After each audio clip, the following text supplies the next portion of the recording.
बिल्कुल। इसके बाद बात करते हैं शोएब मलिक की, जिन्होंने कहा है कि बाबर आजम को कप्तानी छोड़ देनी चाहिए, शाहीन अफरीदी को जो है कप्तानी मिलनी चाहिए। उन्होंने कहा कि मैंने ऐसा कई बार बोला है, बाबर आजम कप्तान के तौर पे उन्हें उस तरीके से बेहतर नहीं नजर आते जितने ज्यादा शाहीन अफरीदी लगते हैं। उनका ओपिनियन ये है कि भाई आउट ऑफ द बॉक्स जो है वो नहीं सोचते हैं बाबर आजम। एक खिलाड़ी के तौर पर बहुत जबरदस्त खिलाड़ी हैं और पाकिस्तान को बहुत ज्यादा आगे लेके जा सकते हैं, लेकिन एक कप्तान के तौर पर नहीं। और शाहीन के लिए उन्होंने कहा है क्योंकि लाहौर कलंदर्स में उन्होंने एक अटैकिंग कैप्टेंसी की थी, इसीलिए उनका मानना है कि शाहीन को कप्तानी मिलनी चाहिए Pakistan. Hello guys, welcome to the channel. दोस्तों, हाईलाइट आपने देखी तो फुल वीडियो भी देखेंगे तो आपको बताते चलें कि साबिक कप्तान शोएब मलिक का कहना है कि शाहीन अफरीदी को कैप्टन बनाओ और बाबर को एज अ प्लेयर खेलना चाहिए। बाबर भी वर्ल्ड क्लास प्लेयर है। तो उन्होंने मज़ीद कहा कि शाहीन अफरीदी में वो सलाहियत है कि वो अच्छी तरह से कैप्टनसी प्रेशर में कर सकता है। तो उस पर इंडियन मीडिया का रिएक्शन आ चुका है। तो चलिए वीडियो को फटाफट से वॉच करते हैं।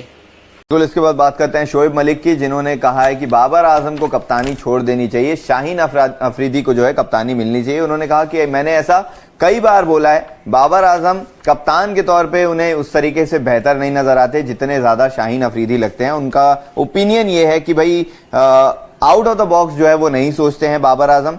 एक खिलाड़ी के तौर पर बहुत जबरदस्त खिलाड़ी हैं और पाकिस्तान को बहुत ज्यादा आगे लेके जा सकते हैं, लेकिन एक कप्तान के तौर पर नहीं। और शाहीन के लिए उन्होंने कहा है क्योंकि लाहौर कलंदर्स में उन्होंने एक अटैकिंग कैप्टेंसी की थी, इसीलिए उनका मानना है कि शाहीन को कप्तानी मिलनी चाहिए पाकिस्तान। इसके बाद बात कर रहे थे वकार यूनिस की। अगर वकार यूनिस का जब नाम आता है तो लेजेंडरी क्रिकेटर्स में से एक माने जाते हैं पाकिस्तान के गेंदबाज, और उन्होंने शाहीन शाह अफरीदी को बड़ी एडवाइस दी है, सलाह दी है कि आप जाइए जाकर जसप्रीत बुमराह से सीखे, जिस तरह से शानदार गेंदबाजी जसप्रीत बुमराह कर रहे हैं। उन्होंने कहा कि मुझे नहीं मालूम कि उनकी फिटनेस को लेकर कोई इश्यू है नहीं है, missing link in his bowling is discipline. तो क्या जो चीज है वो मिस कर रही है उनकी बॉलिंग में, वो एक डिसिप्लिन है।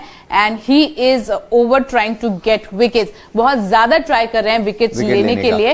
उन्होंने कहा when you do the same thing again and again, जिस तरह से शाहीन कर रहे हैं अपने यॉर्कर को लेके गेंदबाजी में, तो ऐसा लगता है कि बल्लेबाज को पता होता है कि वो किस तरह के, हाँ, वो उनको पता होता है कि शाहीन जो है यॉर्कर ही ट्राई करेंगे, सेम टू सेम चीज करेंगे, तो फिर वो बल्लेबाज रेडी हो जाते हैं। तो यहां पर आप जसप्रीत बुमराह को देखिए, जिस तरह से वो गेंदबाजी कर रहे हैं और जिस तरह से वो प्रेशर क्रिएट करते हैं। उनका जो लाइन जो है वो top of the off stump आता है, और उन्होंने कितनी शानदार गेंदबाजी पाकिस्तान के खिलाफ की थी और प्रेशर क्रिएट किया था विकेट लेने के लिए। और ऐसा ही शाहीन शाह अफरीदी को सीखना चाहिए। इसके अलावा उन्होंने नसीम शाह के बारे में भी बात की। नसीम शाह एक अच्छे गेंदबाज हैं और ज्यादा रन नहीं देते हैं, लेकिन इसका मतलब ये नहीं है कि एक गेंदबाज के होने ना होने से जो है टीम को इतना फर्क पड़ेगा। उनका ये भी मानना है पाकिस्तान की बॉलिंग